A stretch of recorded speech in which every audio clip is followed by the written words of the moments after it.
Hello student. तो आज के क्लास में आप लोगों का फिर से स्वागत है। तो हम लोगों ने पिछले वीडियो में पढ़ा था वेलोसिटी। वेलोसिटी यानी वेग। वेग क्या होता है? एक निर्धारित दिशा में चाल को ही वेग कहते हैं। तो वेलोसिटी का क्या फॉर्मूला बताए थे? डिस्प्लेसमेंट बट्टा टाइम, यानी विस्थापन बट्टा समय। यदि विस्थापन आप जब ग्राफ में देखे थे, वेलोसिटी टाइम ग्राफ में, तो क्या निकला था? वेलोसिटी बराबर डिस्प्लेसमेंट बट्टा टाइम, यानी डिस्प्लेसमेंट क्या हो जा रहा है? आपका एरिया हो जा रहा है। यानी एरिया बराबर क्या कह सकते हैं? वेलोसिटी गुने टाइम, या विस्थापन बराबर वेलोसिटी गुने समय। उसके बाद जानेंगे कि वेलोसिटी में क्या बताए थे। वेलोसिटी क्या होता है? Vector quantity. वेक्टर क्वांटिटी मतलब जिसमें मैग्नीट्यूड के साथ साथ डायरेक्शन भी मौजूद हो, उसे वेक्टर क्वांटिटी कहते हैं। तो उसके बाद आपका नेक्स्ट चैप्टर आता है एक्सेलरेशन, यानी त्वरण। तो त्वरण में क्या पढ़ेंगे, आइए हम जानते हैं। तो हम परिभाषा से जानेंगे कि त्वरण होता क्या है। तो इसका परिभाषा होता है, वेग परिवर्तन की दर को त्वरण कहते हैं, यानी rate of change of velocity, that is called acceleration. तो जैसा कि देख पा रहे हैं कि वेग परिवर्तन के दर को त्वरण कहते हैं, यानी वेग परिवर्तन होता है। यानी पहला स्थिति क्या था और अंतिम स्थिति क्या था।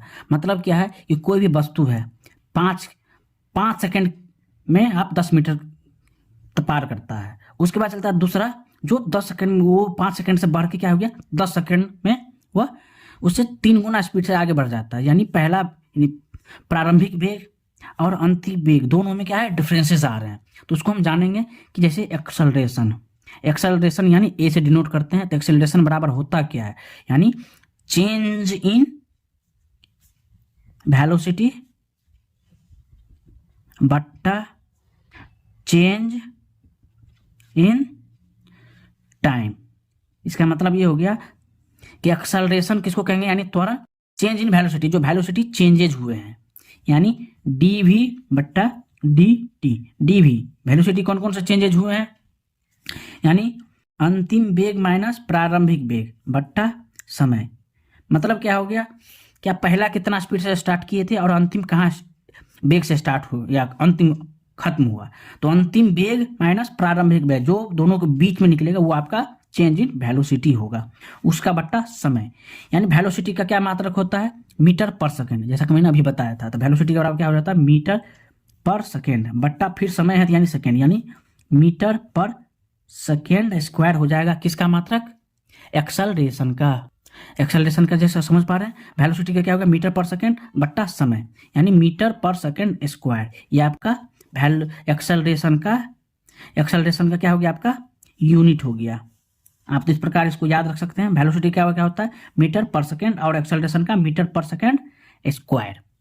इसके बाद आता है आपका, जैसा कि आप समझते हैं, यदि वेग व त्वरण समान दिशा में हो तो त्वरण धनात्मक लिया जाता है, और यदि वेग व त्वरण विपरीत दिशा में हो तो त्वरण ऋणात्मक लिया जाता है। कहने का तात्पर्य यह है कि वेग और त्वरण समान दिशा में, यानी वेग भी इधर ही जा रहा है और त्वरण भी इसी साथ जा रहा है, यानी दोनों समान दिशा में जा रहे हैं, तो ये आपका क्या हो जाएगा?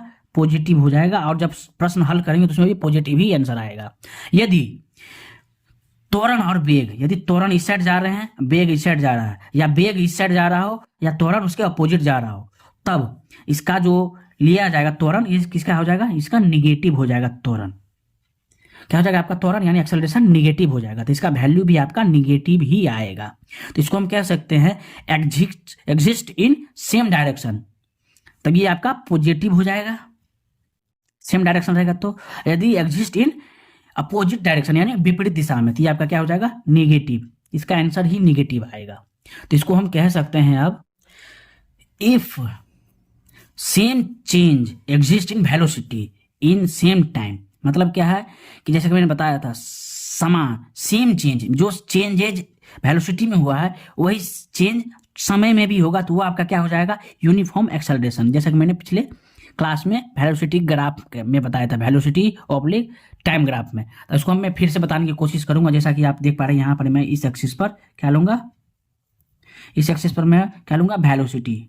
और इस एक्सिस पर मैं क्या लूंगा? टाइम। ये आपका वेलोसिटी हो गया यानी वेग, ये आपका क्या हो गया? टाइम। तो एक समान त्वरण की बात कर रहे हैं, यानी यूनिफॉर्म एक्सेलरेशन, यानी एक समान त्वरण। जैसे जैसा वेलोसिटी बढ़ेगा वैसे वैसे समय भी बढ़ेगा, उसी प्रकार के उसको क्या कर सकते हैं? एक समान त्वरण। यानी ये समय है। यदि वेलोसिटी बढ़ा है कुछ तो उसी तो समय भी कुछ बढ़ा होगा, उस समय में आपका वेलोसिटी बढ़ा है। जिस समय आपका वेलोसिटी बढ़ा उसके बाद उसके फिर से बढ़ा, मतलब 5 सेकेंड वेलोसिटी 5 है, अब 5 सेकेंड में 5 वेलोसिटी गया, उसके बाद फिर 5 ही बढ़ा 5 सेकेंड में, फिर 5 ही बढ़ा फिर 5 सेकेंड में। ये जो आपका यूनिफॉर्म एक्सेलरेशन हुआ, यदि ग्राफ बनाने की कोशिश करेंगे, हम इसको समझने की, ग्राफ के द्वारा समझने की कोशिश करेंगे तो आपका होगा ये एक सरल रेखा जो आपका वेलोसिटी और टाइम ग्राफ के दोनों के बीच से गुजरेगा, जिसको क्या कहते हैं, स्लोप। ये आपका क्या हो जाता है, इसको क्या कहते हैं, स्लोप। यानी स्लोप को हिंदी में कहते हैं प्रवणता। प्रवणता यानी इसको क्या कह सकते हैं, स्लोप। जो स्लोप होता है ये आपका कांस्टेंट होता है। ये आपका स्लोप क्या होता है, कांस्टेंट। कांस्टेंट यानी स्लोप को क्या कह सकते हैं, लीनियर भी कह सकते हैं, जो वेलोसिटी और टाइम ग्राफ के एग्जैक्ट बीच से क्रॉस करती है, क्योंकि जैसा जैसा वेलोसिटी चेंज हो रहा है उसी प्रकार से समय में भी चेंजेस हो रहे हैं। तो ये आपका स्लोप हो गया। ये स्लोप को हिंदी में प्रवणता कहा गया, ये आपका कांस्टेंट होता है। तो इसी को चीज को यूनिफॉर्म एक्सेलरेशन कहा जाता है। इसकी चर्चा हम अगले क्लास में भी करेंगे। तो आज के लिए इतना ही रखते हैं। क्लास यदि अच्छा लगा हो तो चैनल को लाइक कमेंट सब्सक्राइब कीजिएगा और दोस्तों को शेयर भी कीजिएगा। ऐसे प्रश्न आपको समझने के लिए और भी आसान तरीके से मैं बताने की कोशिश करूंगा। आप लोग कमेंट जरूर कीजिएगा कि कैसा लगा वीडियो।